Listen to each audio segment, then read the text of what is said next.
Vós sois a carta de Cristo. Meu nome é Eduardo Tomazini, estou aqui da Central das Escrituras para ajudar você a colocar em prática o Vem e Segue-me na sua vida. Se você ainda não está inscrito aí no nosso canal, se inscreve, ativa lá o sininho para receber todas as nossas notificações dos nossos vídeos e também faça os seus comentários, dá um like se você gostou do vídeo e compartilha também com as pessoas e faz lá o seu comentário, porque é muito importante para nós. Eu sempre leio todos os comentários, mesmo que eu não os responda a todos, mas eu sempre leio.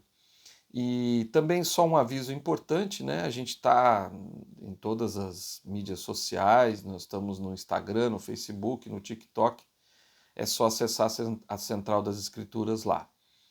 E também um aviso importante é que a partir do dia 29 de setembro, os meus vídeos estarão no outro Central das Escrituras do YouTube, que é o Central Antigo Videira Verdadeira. Então, agora que se chama Central das Escrituras. E aqui nesse canal que você está assistindo o meu vídeo vai se tornar o YouTube Kids. Então, teremos vídeos aqui para as crianças, para os pais e para os líderes da primária. Então, hoje nós vamos falar, essa semana, a designação da semana é 2 Coríntios de 1 a 7. E, como sempre, eu escolho uma pequena parte aí para a gente falar. E eu escolhi, segundo Nef 3, perdão, 2 Coríntios 3, de 2 a 3, que diz: Vós sois a nossa carta, escrita em nosso coração, conhecida e lida por todos os homens. Porque já é manifesto que vós sois a carta de Cristo, ministrada por nós e escrita não com tinta, mas com o Espírito do Deus vivo, não em tábuas de pedra, mas nas tábuas de carne do coração. Eu fiquei bem impactado com esses dois versículos, porque Paulo aqui está falando que nós somos a carta de Cristo. Eu fiquei ponderando sobre isso e no que ele quis dizer, né, sobre que nós somos a carta de Cristo. Talvez nós sejamos os mensageiros, talvez nós sejamos a escritura, né, de Cristo, enfim. Eu fiquei pensando várias coisas. E aí me lembrei de uma escritura que está em Jeremias 31, 33, que diz assim: Mas este é o convênio que farei com a casa de Israel depois daqueles dias, diz o Senhor. Porei a minha lei no seu interior e a escreverei no seu coração. E lhes serei por Deus e eles me serão por povo.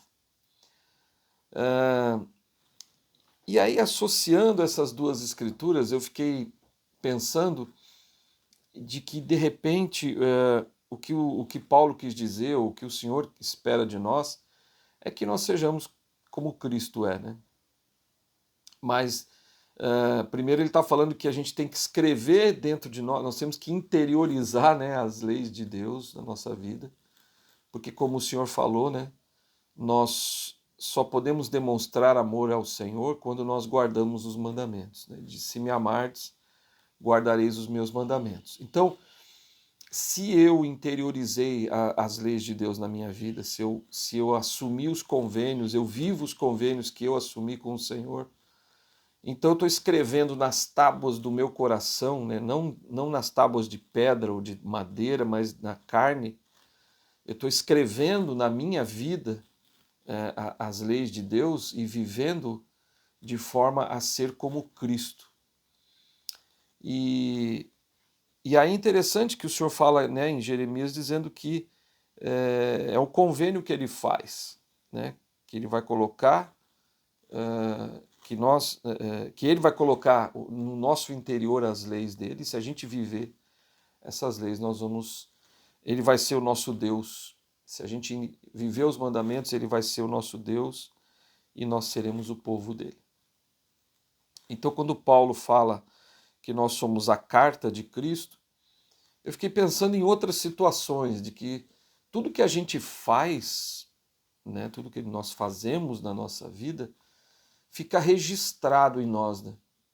E tanto as coisas boas como as coisas ruins, mas o que o Paulo está dizendo é que a gente precisa fazer as coisas boas imitando a Cristo, para que nós sejamos uma carta de Cristo, né, para as pessoas, para o mundo. E aí eu me lembrei de uma vez eu estava lendo o Mormon Doctrine, né, que é a doutrina mormon de Bruce R. McConkie, que não tem em português, só tem em espanhol e inglês. E, bom, pelo menos que eu saiba, não tem em português. E aí ele menciona sobre o livro da vida. Ele fala de dois livros, né? Tem um livro da vida, que é aquele livro que o Senhor faz as anotações de tudo, né? Enfim, é o livro da vida do Senhor. Ele anota lá todas as coisas que são necessárias. A gente não sabe exatamente o que ele escreve lá, mas ele tem um livro dele. E também o Elder McConkie diz que nós também somos um livro. Eu queria ler para você o que ele fala sobre isso. Ele disse: na realidade, através do sentido figurativo, o livro da vida é o registro dos atos dos homens. Como tal, o registro é escrito em seus próprios corpos. Olha que interessante. Então, ele está dizendo assim, claro, de uma forma figurativa, tudo que nós fazemos está em nós, está escrito em nós. E é um registro gravado nos próprios ossos, nervos e carne do corpo mortal. Isto é,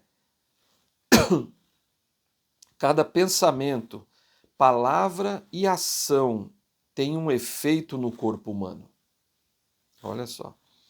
Todos estes deixam suas marcas, marcas que podem ser lidas por ele, que é eterno, né? Lida pelo Senhor, tão facilmente quanto as palavras de um livro podem ser lidas. Quando o livro da vida é aberto no dia do julgamento, os corpos dos homens mostrarão que lei viveram. O grande juiz lerá então o registro do livro de suas vidas. A conta de sua obediência ou desobediência estará escrita em seus corpos. Eu fiquei pensando muito sobre isso, né? É muito interessante isso que ele escreve, né, o Elder McConkie. E aí, associando com o que Paulo falou, né? Nós somos uma carta de Cristo. Ou não, né? Ou nós somos só uma carta do mundo, né? O que está escrito em nós? O que nós estamos transmitindo? O que nós temos feito que está registrado em nós? Será que agrada mais a Deus ou mais aos homens? Como é que tem sido isso? Como é que tem sido a nossa vida? O que nós estamos escrevendo nesse registro que somos nós, né, no nosso coração, na nossa vida?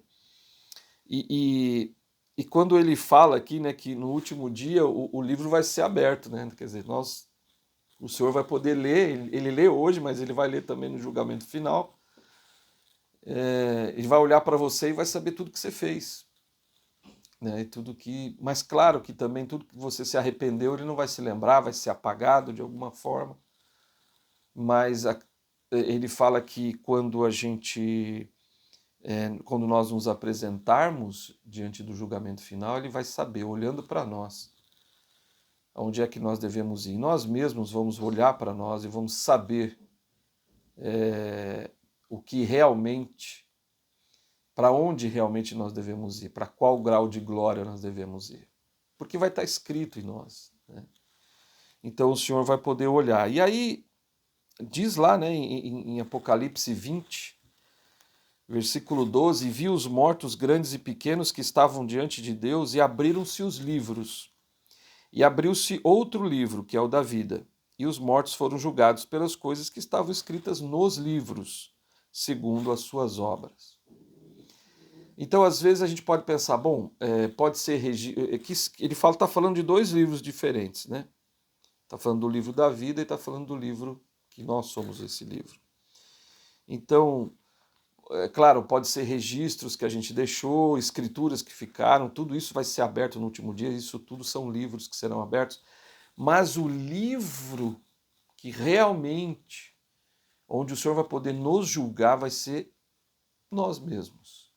Nós somos essa carta, nós somos esse registro, nós somos esse livro da vida, nós mesmos. Então, precisamos tomar muito cuidado com o que nós estamos escrevendo nesse livro, de acordo com as nossas ações, com os nossos pensamentos, nossas palavras, nossos desejos, tudo isso. A gente vai ser julgado por tudo isso. O que a gente pensa, o que a gente fala, o que a gente deseja e o que a gente faz.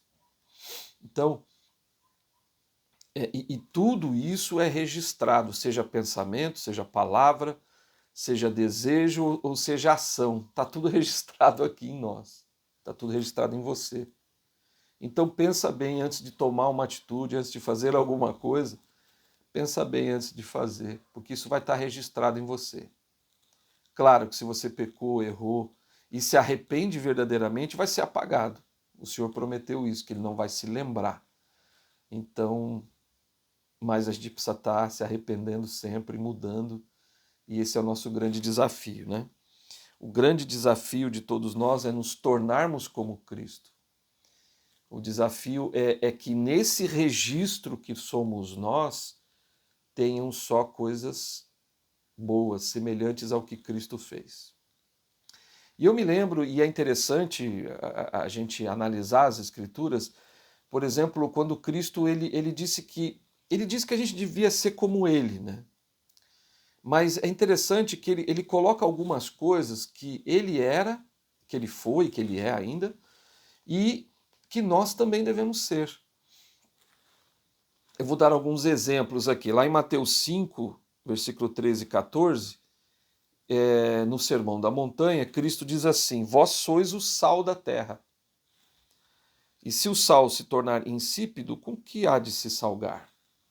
Para nada mais presta, senão para se lançar fora e ser pisado pelos homens. Então ele está dizendo que nós somos o sal da terra. O que o sal faz? O sal dá sabor, o sal ele purifica, né? Ele cura, né? Então, nós somos o sal, a gente deve ser o sal da terra. E Cristo foi o sal da terra. Ele curou, ele purificou, ele preservou, né? O sal também serve para preservar. E ele deu sabor, né, à vida das pessoas. Ele nos deu de volta a oportunidade de viver eternamente com Ele, com o Pai, através do sacrifício expiatório. Então ele deu esse sabor. Puxa, agora eu posso desfrutar da felicidade eterna. Eu posso ser feliz nessa vida e na outra. Ele deu esse sabor por causa do seu sacrifício expiatório. E aí, isso é no versículo 13, ele fala que a gente deve ser o sal. Depois ele fala no 14, em seguida, vós sois a luz do mundo. Não se pode esconder uma cidade ficada sobre um monte. E a gente não tem que esconder a nossa luz ali, né? O candelabro ali, né? Debaixo da mesa. A gente tem que aparecer, a gente tem que mostrar que, pelo nosso exemplo para as pessoas, temos que falar do evangelho para as pessoas. Então, Cristo foi assim, ele foi a luz do mundo, a gente sabe disso, mas ele está dizendo que a gente também tem que ser.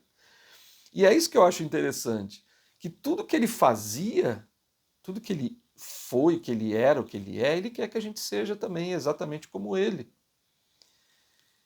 E pode parecer algo assim, não, mas como assim ser como Cristo?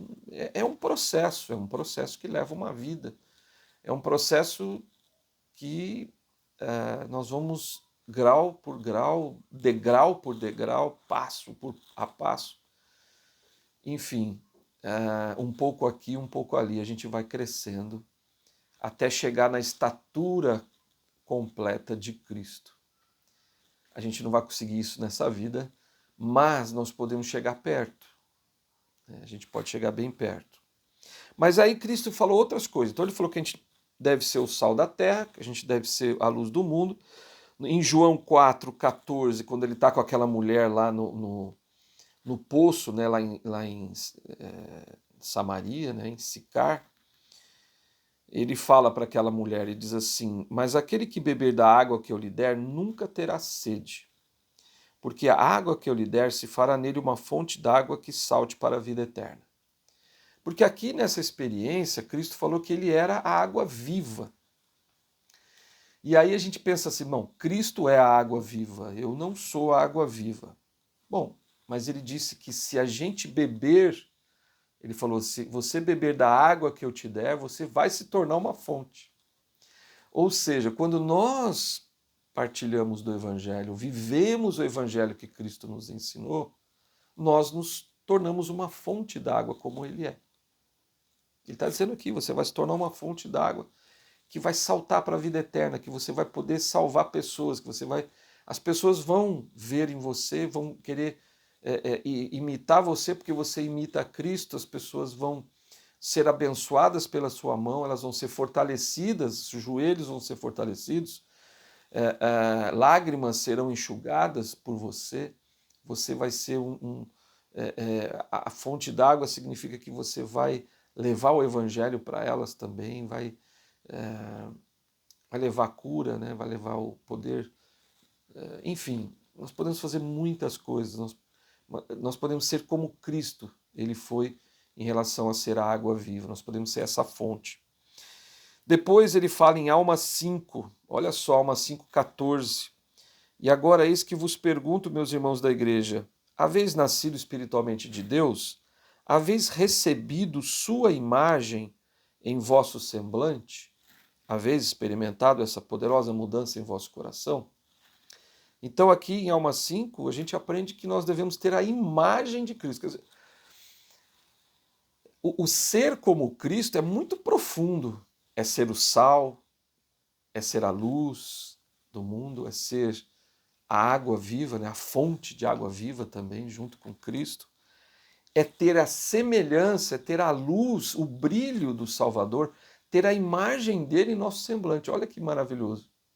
Eu me lembro de uma vez, ficou tão claro para mim isso uma vez, nós estávamos lá na dedicação do CTM aqui em São Paulo, e na época o Elder Nelson, né, nosso presidente atual, Elder Nelson, ele fez a dedicação, ele fez a oração de dedicação do CTM. Foi uma experiência extraordinária. Mas eu me lembro bem dele, lá no palco, né, tinham lá várias pessoas, vários, até políticos, pessoas que eram, né, vamos dizer assim, politicamente, da área política ou da área social, tinham pessoas que não eram membros, que estavam lá, tinham pessoas de diversos tipos de pessoas que nem eram da igreja, mas uma luz brilhava ali no meio. E eu consegui ver isso, sabe? E eu falei, puxa, que diferença, né? Ele de outras pessoas ali. O brilho que o presidente Nelson tinha, a imagem de Cristo estampada nele. E quando eu olhei assim, falei, nossa, né, que coisa interessante, esse brilho que ele emite, né, que é realmente a luz do Salvador. Então, nós precisamos ter essa luz. As pessoas precisam olhar para nós e enxergar algo diferente na gente. Ter até o semblante de Cristo. E em Mateus 16, versículos 24 e 25, então Jesus disse aos seus discípulos: se alguém quiser vir a mim, renuncie-se a si mesmo. Tome sobre si a sua cruz e siga-me. Porque aquele que quiser salvar a sua vida, perdê-la-á. E quem perder a sua vida por causa de mim, achá-la-á. Então eu notei aqui algumas coisas. Nesses 2 versículos, Cristo está querendo que a gente imite ele, realmente. Ele disse que a gente tem que se renunciar a si mesmo. Então, renúncia. Já falei aqui um pouco sobre renúncia num outro vídeo. Renúncia, essa é uma palavra forte. Nós precisamos renunciar a algumas coisas se a gente quer ser como Cristo. Então, Cristo renunciou a muitas coisas. Ele diz, tome sobre si a sua cruz. Ele literalmente carregou uma cruz, né, de madeira, mas ele está dizendo que a gente também tem, nós temos as nossas cruzes, né, e a gente tem que carregar a nossa cruz, e faz parte. Então, olha as semelhanças que a gente tem com Cristo. Depois ele fala que a gente tem que perder a nossa vida. Ele deu a vida dele por nós. Nós também devemos perder a nossa. Não no sentido de morrer, né? Morrer literalmente, fisicamente, mas porque ele perdeu a vida dele, né? Espiritualmente e até fisicamente. Mas perdeu a vida espiritualmente no sentido de que ele entregou-se, né, totalmente em nosso favor, para pagar pelos nossos pecados. Então, nós precisamos também entregar nossa vida ao Salvador, ao Pai, porque Cristo entregou sua vida ao Pai. Nós precisamos também entregar a nossa vida, perder totalmente a nossa vida. Então, olha as semelhanças de nós com Cristo. Em 3º Nef 27, 5, diz assim: não leram as Escrituras que dizem que deveis tomar sobre vós o nome de Cristo, que é o meu nome? Porque por esse nome sereis chamados no último dia. E todo aquele que tomar sobre si o meu nome e perseverar até o fim será salvo no último dia. Então, olha quanta coisa. Agora ele está dizendo aqui que a gente tem que ser, a gente tem que tomar o nome dele. A gente tem que ter a imagem dele, a gente tem que ter o nome dele, a gente tem que ser o sal da terra, a gente tem que ser a luz do mundo, a gente tem que ser a fonte de água viva, a gente tem que entregar nossa vida, carregar nossa cruz, renunciar. Olha quantas coisas ele está dizendo que a gente precisa fazer para ser como ele. Então, tomar sobre nós o nome dele. Olha isso. As semelhanças que nós temos que desenvolver, né? Ele quer que a gente seja exatamente como ele. E aí no versículo 21 desse mesmo capítulo 27 de 3º Nef, diz, em verdade vos digo que este é o meu evangelho, e sabeis que o que deveis fazer em minha igreja, pois as obras que me vistes fazer, essas também fareis.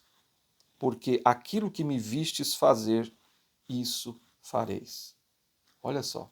Então, tudo que Cristo fez, ele quer que a gente faça também, seguindo exatamente o seu exemplo. E a gente viu aqui várias coisas, né? Então, essa é a carta que Pedro falou. Nossa, essa é a carta de Cristo. Será que carta é essa que você tem sido?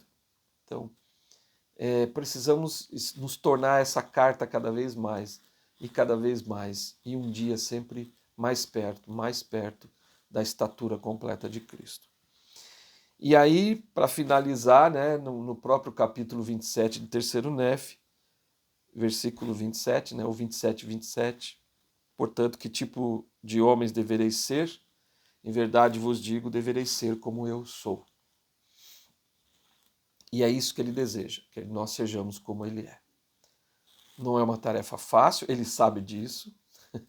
Ele sabe que nós temos percalços no meio do caminho, obstáculos, tentações, provações, e, enfim, ele sabe de tudo isso. E tudo bem, faz parte do processo.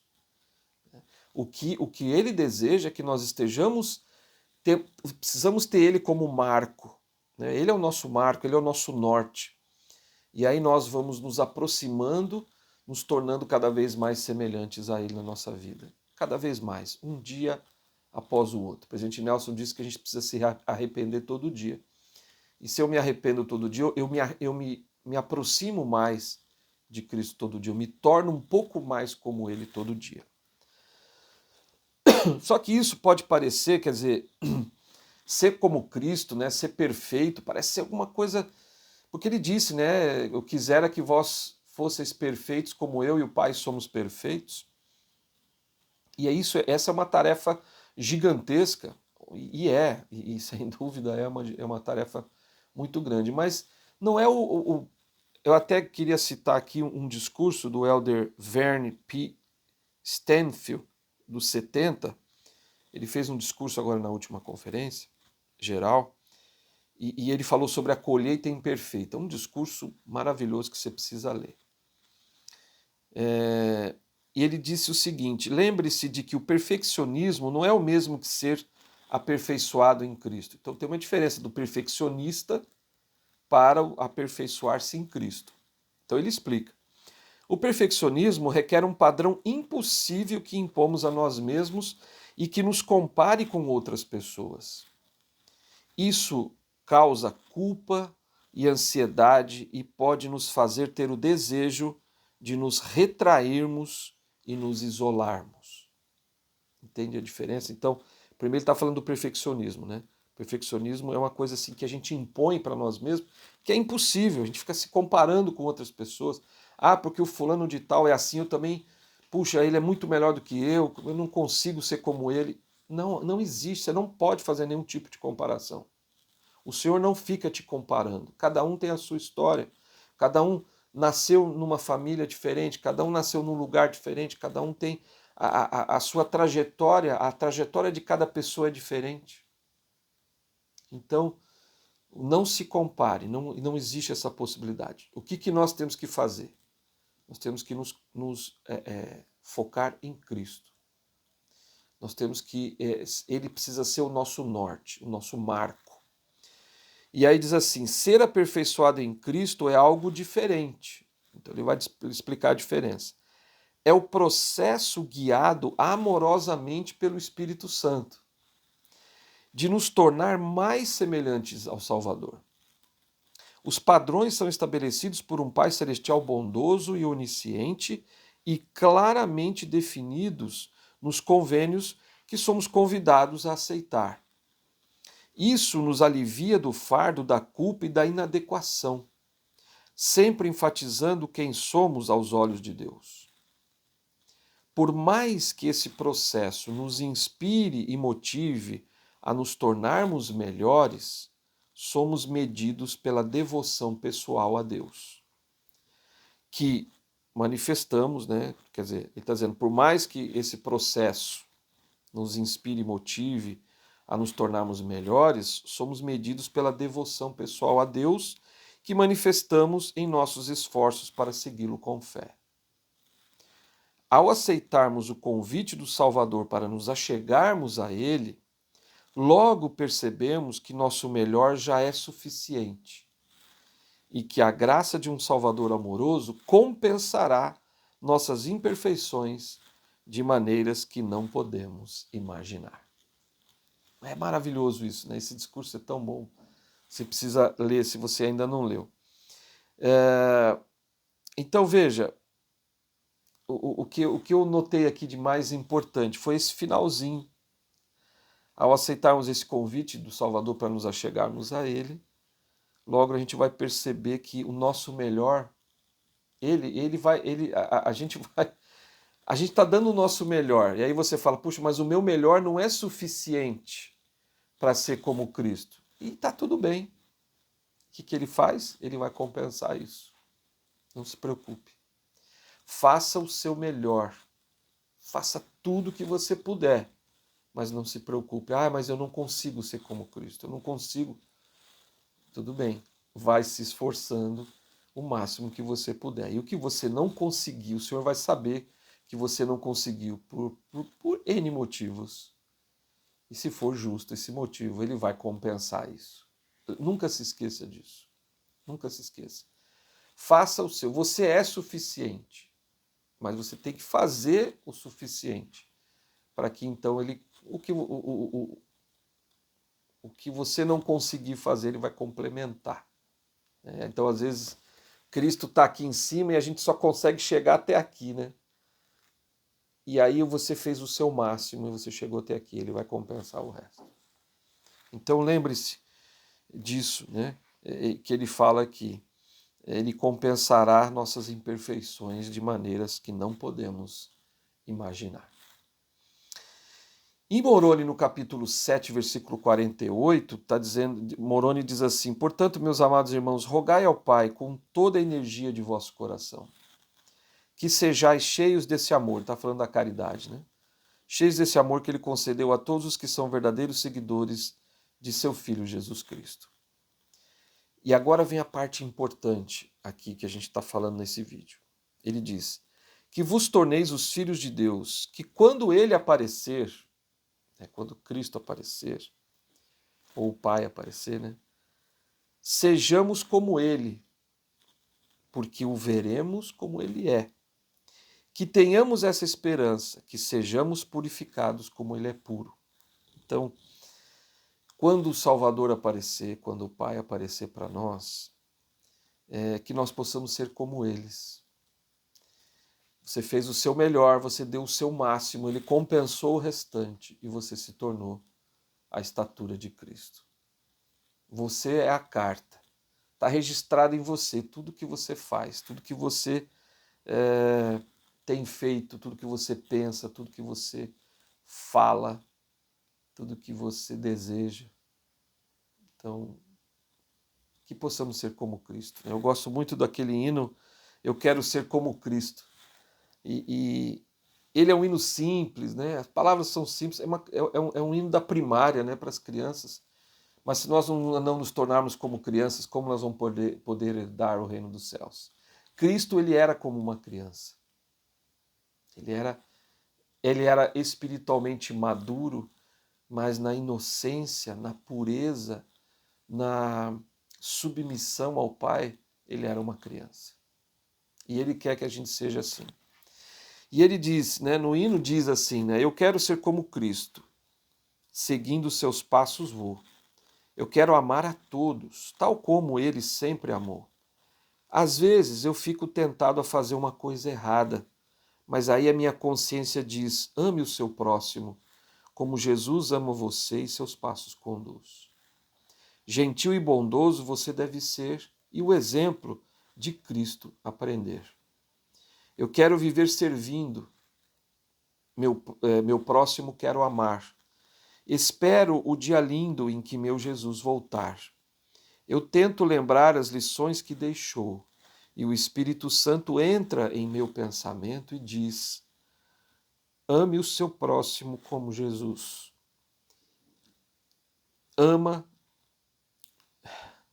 Ame o seu próximo como Jesus ama você e seus passos conduz. Gentil e bondoso você deve ser e o exemplo de Cristo aprender. Que possamos ser como Cristo, que possamos ser essa carta que Paulo disse. Que possamos ser esse livro, e que esse livro que todos nós somos, que tenhamos coisas boas escritas nele no último dia, quando o Senhor abrir o nosso livro, quando abrir a nossa vida, Ele olhar, que nós possamos que Ele possa ver o nosso esforço, o nosso empenho em nos tornarmos como Cristo foi, em ser como nosso Salvador é, um ser cheio de amor, cheio de pureza, um ser que entregou a sua vida, renunciou a tudo para agradar ao nosso Pai Celestial. Que possamos ser como Ele, que possamos fazer tudo como Ele fez. Te vejo no próximo vídeo.